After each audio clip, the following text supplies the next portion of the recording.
Pada video kali ini aku mau bercerita. Halo guys, kembali lagi dengan saya Vima. Jangan lupa subscribe ya. Let's go. Assalamualaikum. Kembali lagi dengan saya Vima. Nah, pada video kali ini saya mau sedikit bercerita tentang pengalaman saya selama 1 semester ini menjalankan kuliah PPG Prajabatan ya. Aku di sini adalah mahasiswa gelombang 1 PPG Prajabatan 2023 dan sekarang minggu-minggu ini itu lagi UAS semester 1 guys. Nah, ini aku lagi mengerjakan tugas-tugas karena sebelum UAS itu kita harus sudah menyelesaikan semua tugas yang ada di LMS guys. Ya, banyak yang bilang menghijaukan LMS gitu, mau reboisasi LMS. Nah, sambil mengerjakan, mungkin aku mau sedikit cerita ya. Awal mula aku mendaftar PPG Prajabatan ini. Jadi ceritanya tuh aku tuh lulus S1 itu tahun 2021 dan setelah 2 bulan setelah itu aku mengajar honorer di sebuah sekolah swasta dan hampir 2 tahun ya di sana ya. Tapi aku belum dimasukkan dapodik. Nah, pada tahun kemarin pembukaan PPG Prajabatan yang gelombang pertama kemarin itu posisi dimana aku sudah mau dimasukkan dapodik katanya, tapi aku pikir-pikir bingung juga ya, nanti kalau udah dapodik kalau mau PPG Daljab juga nunggu lama, nunggu beberapa tahun untuk dapat NUPTK juga. Nah, maka dari itu aku memberanikan diri untuk resign guys ceritanya. Jadi aku keluar dari sekolah tempatku mengajar. Terus aku memberanikan diri untuk mendaftar. Sebelum mendaftar PPG yang gelombang 1 ini, pada gelombang sebelumnya tahun 2022 itu aku udah mendaftar yang gelombang 2 ya. Tapi di situ aku tuh nggak lolos di tes substantifnya guys. Dan aku nyoba lagi di gelombang 2023 ini. Akhirnya aku lolos deh mendapat beasiswa PPG Prajabatan. Oke, untuk beasiswanya sendiri, ini sebenarnya beasiswanya itu langsung dibayarkan ke kampusnya guys. Jadi kita itu cuma dapat gratis kuliah. Jadi kita tuh nggak bayar uang kuliah semester gitu kayak UKT kayak gitu, kita nggak bayar.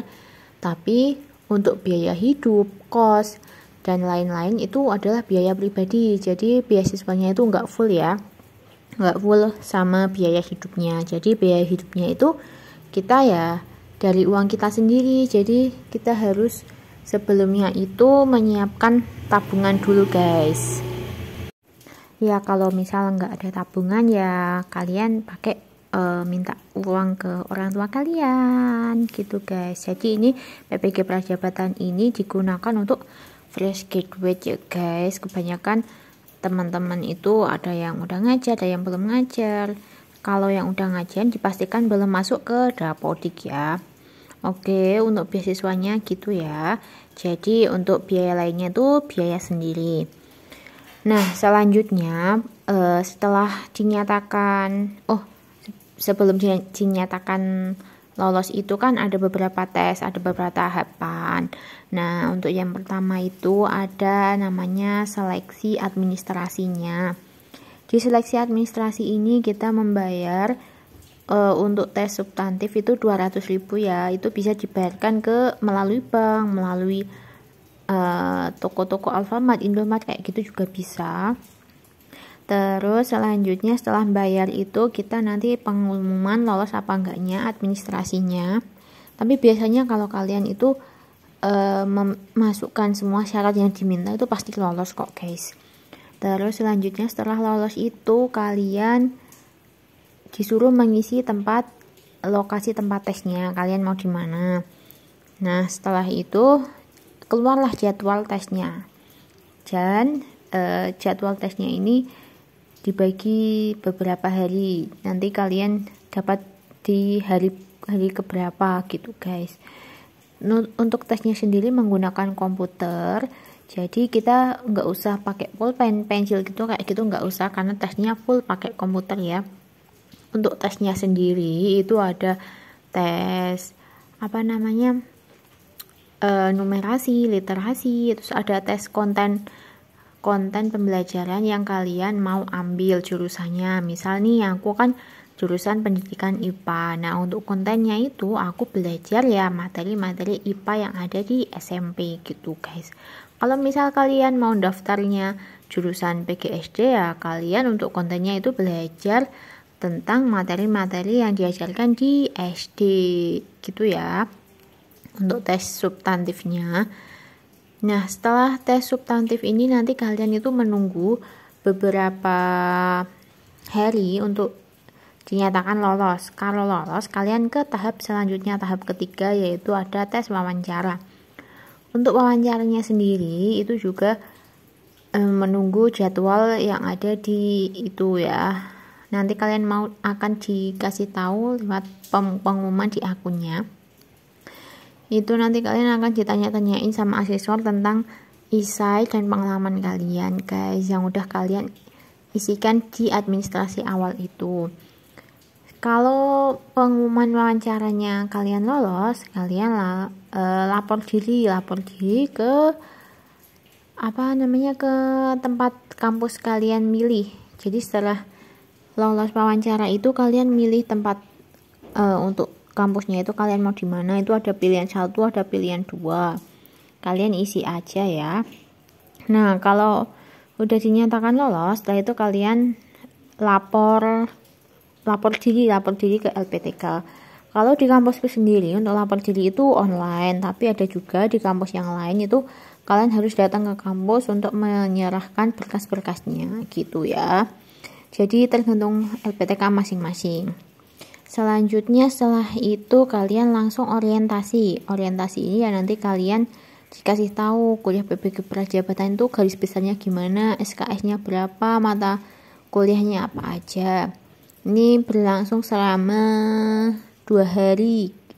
Tapi kalau di kampusku waktu itu kayaknya cuma sehari, guys. Jadi beda-beda ya tiap LPTK ya. Terus setelah itu kalian langsung kuliah. Nah, untuk aku sendiri itu dari orientasi itu cuma jeda 2 hari, langsung kuliah full sampai 1 bulan. Setelah 1 bulan itu 2 bulan selanjutnya itu full di sekolah ya, PPL. Tapi ada juga di kampus yang lainnya itu misal hari Senin sama Selasa itu kuliah, terus Rabu, Kamis, Jumat itu PPL. Jadi beda-beda, guys. Terus ada juga yang paginya itu PPL, siangnya sampai sore itu kuliah. Jadi tergantung kampus masing-masing ya. Oke, untuk mata kuliahnya sendiri itu nanti ada 6 ya, di semester 1 ini ada 6 ya, ada PPL, terus PTK dan yang lain-lain. Nanti kalian akan dapat sendiri. Perasaanku sendiri selama 1 semester ini kuliah PBG itu ya, kalau awal-awal itu memang agak kaget ya, karena setiap satu mata kuliah itu tugasnya itu ada pakai merdeka ya. Jadi ada mulai dari diri itu ada soalnya, terus elaborasi dan yang lain-lain itu ada soalnya, dan pasti setiap selesai mengerjakan presentasi. Jadi isinya mengerjakan presentasi terus kayak gitu. Terus kalau di PPL di sekolah ya seperti waktu dulu PPL waktu S1 gitu, guys. Ya ngajar buat perangkat pembelajaran lengkap sampai penilaian kayak gitu, guys.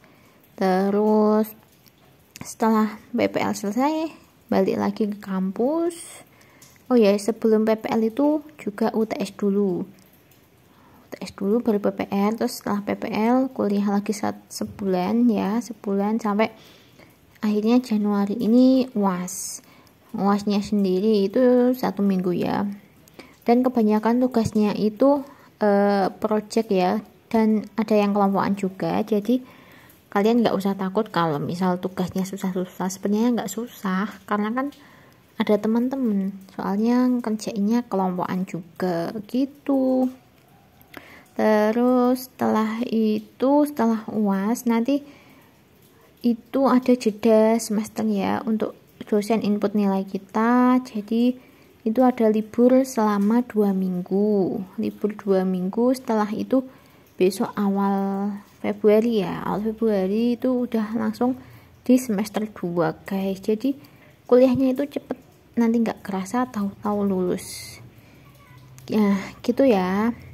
Mungkin itu sedikit cerita. Kalau misal kalian ingin daftar, langsung daftar aja, nggak usah ragu ya. Oke guys, sekian cerita dari aku ya. Ini pengalaman aku. Mungkin kalau yang lainnya ada yang mau ditanyakan, silahkan tulis di kolom komentar ya. Sekian dari aku, semoga bermanfaat. Sampai jumpa di video selanjutnya. Wassalamualaikum warahmatullahi wabarakatuh.